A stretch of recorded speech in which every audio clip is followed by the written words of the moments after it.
hebat. 31 mega proyek terlaksana hingga banjir 212 triliun.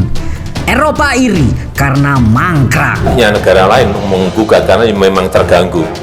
Setelah saya cek, kenapa sih Uni Eropa ini menggugat? Ya benar, karena industrinya ternyata banyak di sana.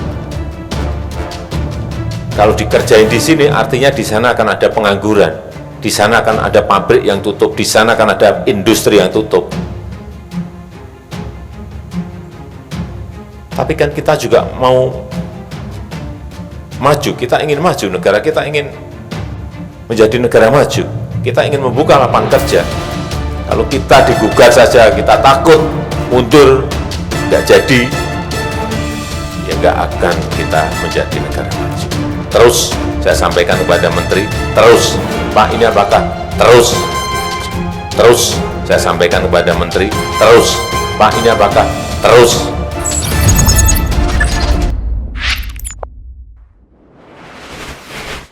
Halo sahabat Bagi Media, luar biasa hebat. 31 mega proyek Indonesia terlaksana. Namun sepertinya Eropa iri karena mega proyek negaranya mangkrak di tengah jalan. Aduh, negara ini ada-ada saja. Eropa iri dengan Indonesia yang semakin maju oleh Presiden Jokowi. 31 mega proyek ini membuat investor dunia kagum. Mega proyek apa sajakah ini? Dan kenapa Eropa selalu iri dengan Indonesia? Mari kita bahas. Sahabat Bagi Media, dalam prospek hilirisasi Indonesia yang sedang dijalankan sampai sekarang, setidaknya sudah membuatkan hasil yang cukup memuaskan. Sungguh tidak disangka, proyek hilirisasi Indonesia ternyata ada puluhan yang telah berhasil diterapkan di Indonesia. Dan di samping itu, ada tawaran proyek yang sampai membuat kita meneteskan liur.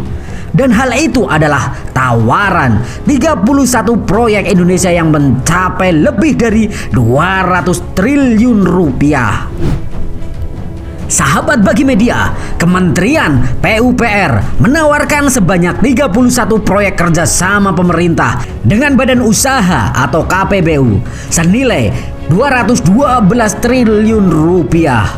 Direktur Jenderal Pembiayaan Infrastruktur Kementerian PUPR Heri Risaputra Zuna mengatakan, untuk total proyek yang masuk tahap penyiapan pada tahun ini mencapai 73,83 triliun rupiah. Sedangkan proyek KPBU yang masuk tahap transaksi mencapai 138,41 triliun rupiah. Berdasarkan data Ditjen Pembiayaan Infrastruktur Kementerian PUPR, untuk proyek tahap penyiapan terdiri atas 3 proyek di sektor sumber daya air senilai 20,74 triliun rupiah, 4 proyek di sektor jalan dan jembatan senilai 34,55 triliun rupiah, 6 proyek di sektor permukiman senilai 17,91 triliun rupiah, dan 1 proyek di sektor perumahan senilai 730 miliar. Kementerian PUPR melalui DJPI juga terus menargetkan bantuan pembiayaan perumahan kepada masyarakat berpenghasilan rendah (MBR) dengan total 232,72 unit pada tahun 2023. Sahabat Bagi Media, selain itu, pemerintah juga tengah menggenjot hilirisasi industri, terutama di sektor tambang. Selama ini, hilirisasi dianggap hanya menguntungkan perusahaan maupun pengusaha besar.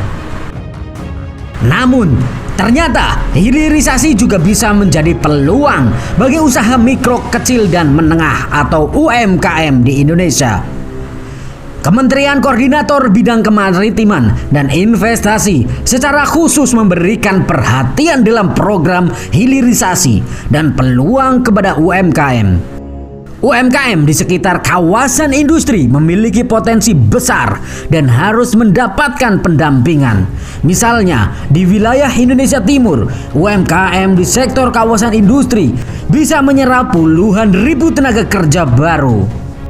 Di Morowali kini memiliki 60.000 tenaga kerja. Kemudian di Wedabai ada 40.000. Dengan wilayah terbatas pertumbuhan UMKM yang menopang kawasan industri, menurutnya bisa dikembangkan terutama dengan dukungan perbankan. Potensi kebutuhan ini bisa menjadi peluang pertumbuhan UMKM. Kedepannya, pemerintah menyasar pertumbuhan investasi yang bisa fokus pada ekosistem, sehingga bisa berdampak positif pada ekonomi nasional, daerah, hingga UMKM. Dengan investasi masuk ke kawasan industri, maka bisa menyerap tenaga kerja daerah dan ikut mendorong pertumbuhan UMKM. Sahabat Bagi Media, kalau sudah seperti ini, Indonesia yang terus melanjutkan hilirisasinya pasti akan membuat perubahan yang signifikan.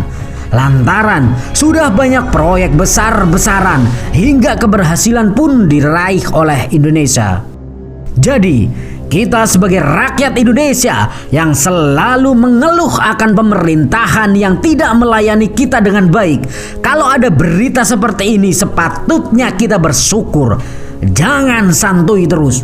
Mari kita barbar. Merdekalah kita seutuhnya. Merdeka. Hurra!